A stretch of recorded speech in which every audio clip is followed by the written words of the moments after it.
Hi guys, welcome back to Flora Fun and Food. My name is Lauren and today I'm going to show you how I made customized chapstick holders using my Cricut. Let's go. So obviously the first step is to make a new project, type the font that you want in the font that you want, and size it to your product. I needed 40 of these and I ended up spacing them out a little bit. Then I added my low heat iron-on vinyl, and I just use a little bit of washi tape to hold it down. Make sure you put it shiny side down because you do need to cut it upside down. And I always turn on the fast mode, and I kind of cheat and stick these little rulers under it to hold the roll.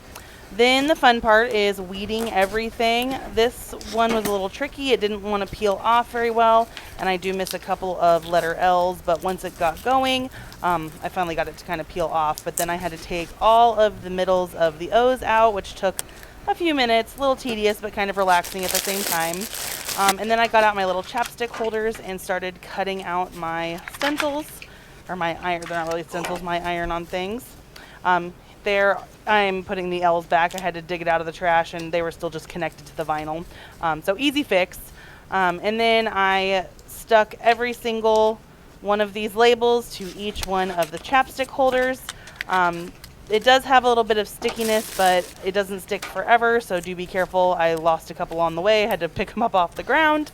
But overall, this was probably one of the easier projects I've done, even though there were quite a lot of the chapstick holders to do. Font is pretty simple. It was easy to line it up. I like to just iron on my stove, and so I give the first tea towel a good little iron, and it helps just kind of stick it to the surface. I lined up 3 different colors of my chapstick holders, set the timer for 40 seconds. I always go the hottest heat, mine's 400 degrees.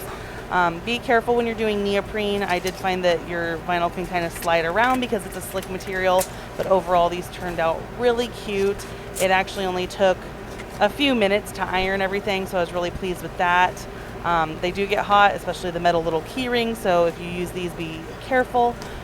Since this is the low heat vinyl, I really don't think I would have needed 40 seconds, but I just wanted to make sure they were nice and stuck. But don't ever overheat your white vinyl because it will turn like a tannish brown. Ask me how I know. But these turned out really cute. I hope that the teachers at my school appreciate them for Teacher Appreciation Week. And if you guys enjoyed this video, please give it a thumbs up and head over to my channel to subscribe for more content like this. And I hope to see you again very soon. Thanks guys. Bye.